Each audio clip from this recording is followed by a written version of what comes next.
2022 ends in just a few days, and what a wild year it has been for movies. But before we close out the year and celebrate the best movies had to offer, we must first drag ourselves through the dirty trenches. This is my 10 worst movies of 2022. Welcome back, movie fans. I hope 2022 has treated you well with its vast array of originals, sequels, blockbusters, and indie darlings. But like with every year, not all of these pan out well. This is just a list of movies that I did not connect with whatsoever. They were not to my taste, I was not geared towards them. For whatever reason, these are the movies that ended up at the bottom of the 232 movie pile out of everything I watched in 2022. But as with every list, this isn't a correct ranking, it's just my ranking. So I encourage you to share your list of worst films of the year. And if you're enjoying these end of year lists, I have a bunch of shorts, I have a bunch of long form rankings, all of them right up on this playlist right here, along with other rankings I've made along the year. Also, I reviewed several of these films as they release either here on the channel or on my Letterboxd, link in the description. Without any further ado, there's 10 bad movies to talk about, so let's rank them from least worst to worst worst. Corsage is a film that gets by on its immaculate production design and gorgeous costumes. Like Jackie and Spencer before it, it takes this creative approach to explore a real-life person, in this case Empress Elizabeth of Austria, but in this imagined narrative during a tumultuous period in her life.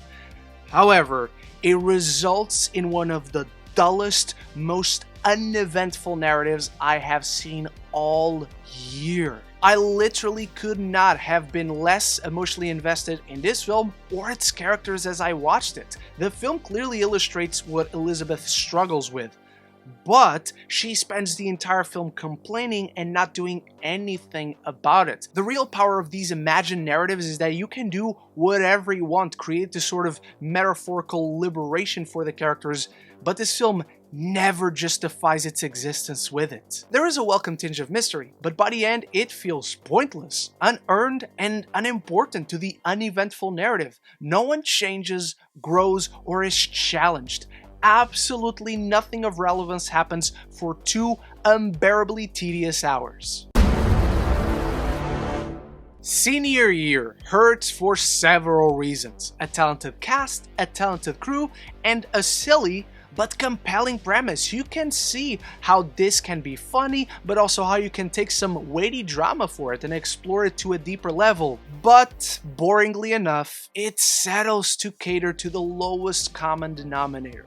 Paint-by-numbers jokes and gags, paint-by-numbers characters, in paint-by-numbers situations in the most painfully average paint-by-numbers narrative you have ever seen. I like seeing Rebel Wilson trying something new. I applaud her body change if she's doing it for herself and to feel good about herself. Nothing else matters as long as she's happy. But this film is not the answer to explore it. Everything just feels so forced. Events happen in sequence, but they all feel like rejected SNL sketches that these writers then tweaked and adjusted to being a part of senior year. The kind of film that justifies why Netflix is in constant debt. Morbius, a film you probably expected to see much higher on the list, but I have to give it to my boy, the best doctor of all time. Other than him, this film feels like it was put together in an assembly line by a conveyor belt. There's no passion, there's no flair, there's nothing about this film that is appealing. It is a mess both narratively and visually. Everything about Morbius feels like it was a placeholder. The characters, the dialogue, the sequences, the action set pieces. But then, because it was so constantly delayed, Sony forgot to actually replace these moments, these pieces, with something that is actually good and appealing. Jared Leto and pretty much everyone around him, even Tyrese Gibson, who 99.9% of the times is the most energetic person in any room he's in, they're all sleepwalking through this film, and I really cannot blame them. This script is just a mess. It's not interesting, and it has no fun with itself. It's a movie about a freaking vampire fighting another vampire who controls vampires. Have some fun. Let it not all be dreadful and down and sour. It's just a bore that cannot overcome its messy plotting, horrible 2000 PS1 CGI, on top of confusing editing, worse sound mix, and the most mind-boggling, stupidest, horrid mid and post-credit scene.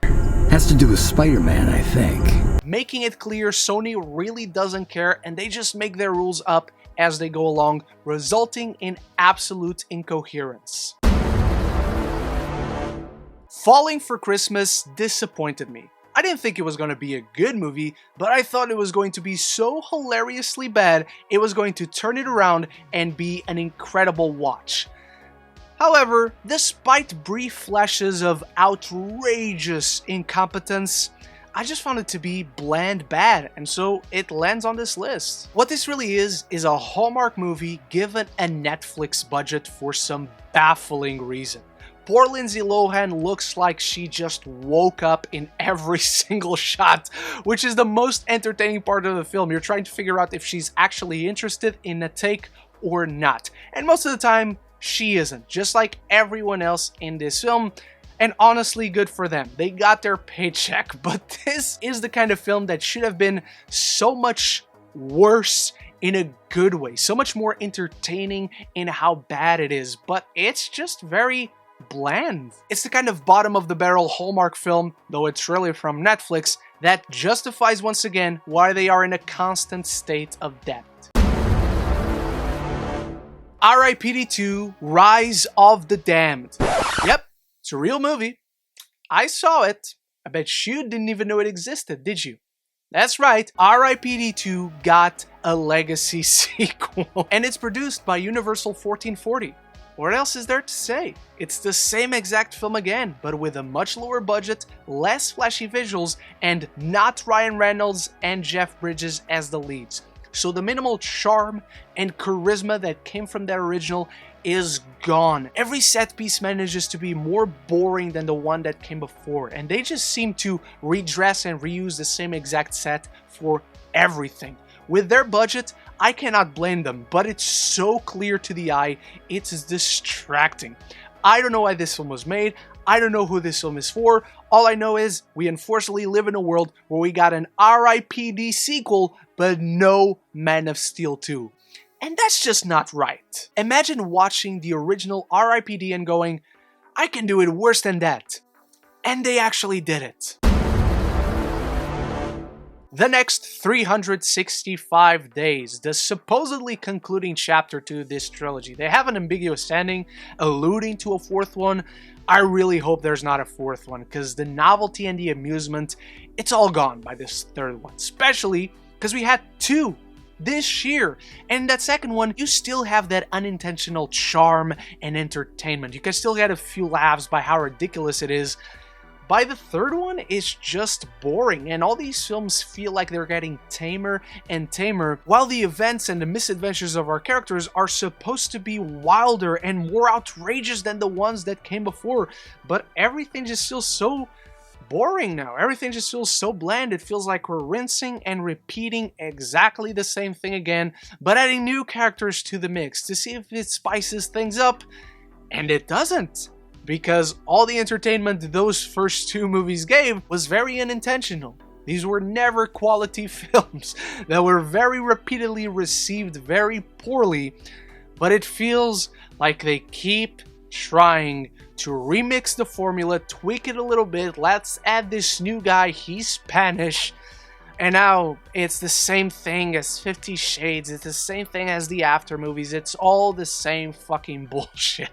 I'm not angry about these films, we're not at that point on the list just yet, but I'm just tired of these steamy, sexually driven dramas that Netflix just gives a ton of budget to and expects it to be a success. And of course everyone is going to watch it to laugh at it, but I didn't laugh anymore at this one. It's the kind of film you go to therapy for, and for 3 times now you kept clicking play on these, and if there's a 4th one coming, I just know I'm gonna do it again, so I keep needing therapy, and it's all because of these films.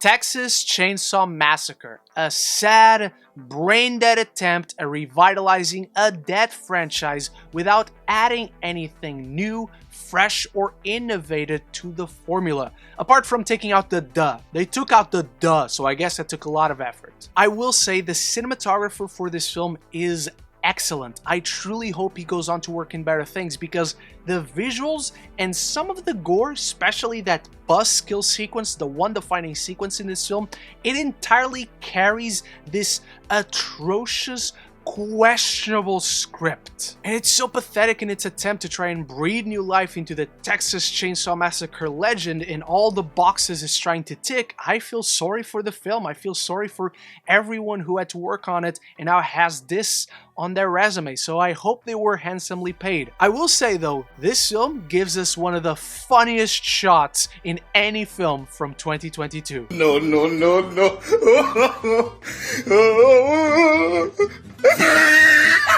Before we dive into my bottom 3 worst movies of 2022, don't forget the fun part, where you share your rankings for worst films of the year in the comments below.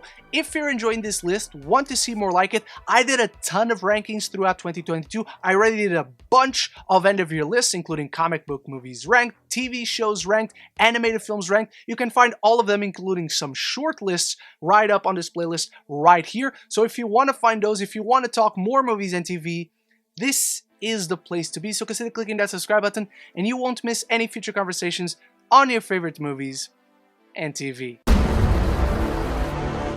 The Munsters. Good on Rob Zombie for stepping out of his comfort zone, trying something new, tackling a story that has such different sensibilities and such a jarringly different tone than what he is used to as a storyteller. However, Universal did him dirty. This film was entirely promoted as a Universal release, but it is actually a Universal 1440 production. So this basically has no budget, and it is painfully clear. They were creative enough with the set dressing, they were creative enough with the colors, but that creativity is so jarring as to what is actually happening on screen. Rob Zombie is supposedly a huge fan of the Munsters. And while in some senses you can tell that by the way the characters look, by the way the characters walk, they all feel like they're impersonating the original cast, but it just completely misses the point of these characters. The Munsters connected to audiences because they were the typical American suburban family. They just happened to be monsters, but they did not see themselves that way. They saw themselves as exactly the same as regular human beings. In this film, they live in Transylvania, and by the 3rd act, when they move to America, they're scared of people. All the gags, all the jokes, all the setups and payoffs are just so utterly lame and lazy. They look like a stage play from high school, and it's just so embarrassing to watch anyone on screen trying to make something out of this material. This almost 2-hour feature film feels like it just gets started as the credits roll after a recreation of the intro from the original TV series. The script is entirely appalling. It feels like an assembly cut of aimless, unfunny sketches, like a pilot episode for the cheapest TV series never made. If this is the pitch to convince financiers and studios, they failed miserably. It's been months since I've seen this film, and I'm still half convinced it was a prank, but I'm yet to hear the punchline. The Nan movie can be found in the dictionary next to the word dreadful. I had never heard of this character or this series of sketches from Catherine Tate ever before this film started its marketing campaign. And what hurts is that I love Catherine Tate. What hurts is that everyone is clearly trying. What hurts is that everyone in this film, very familiar faces, are funny in literally everything you see them in. Yet, not an ounce of hilarity or heart or charm is to be found in this film. It was a horrid experience to sit through this film. I have no idea who looked at the script for this and thought, yes, 90 minutes of fart jokes, ageist jokes, and just very contrived setups to its gags. The timing feels off. The way they take so long to pay off from the moment they were set up, you forget that there was a joke there to begin with. And there are just a bunch of inconsistencies like that. From tone, to the hot topical approach to modern issues, the despicable characters from top to bottom. You despise everyone in this film. And it hurts because everyone playing these despicable characters is lovable in their own way. The Nan movie can die off. It was an absolute pain to sit through. Blacklight is our champion. The worst movie of 2022 because holy shit, I cannot believe how much this movie is at odds with itself. Where you have Liam Neeson wants to be a more present grandfather, and then you have a government conspiracy completely disconnected from him that he insists on being a part of. It's like a protagonist from one movie trying to inject himself into a completely different film. It has no direction. I don't know if there was a direction. I cannot tell if there was a storyteller behind it because everything feels so disjointed. If you watch this film, there is a sequence of events but no story. It is genuinely astounding how every single element in Blacklight manages to feel disconnected from the other. And by this point, words cannot describe how awful the action in this is. The cinematography is not generic, it is amateurish. And the writing? There is absolutely no sense of cohesion, escalation, tension, progression, or any other discipline that makes a story work, or be a story to begin with. Liam Neeson deserves better. Everyone involved in this deserves better. I don't know what Blacklight is, but it certainly isn't a film, so it comes in at the #1 worst film of 2022. That ends my worst movies of 2022 list and marks the final time I need to talk about these films or even acknowledge their existence. Thank you so much for watching. I cannot wait to know your worst movies of the year list, and big thanks to my channel members for always supporting the channel. I'll be back very soon with my best movies of the year list, my most anticipated for 2023, and I hope to see you in all of those lists. So until the next one, love each other and love the movies.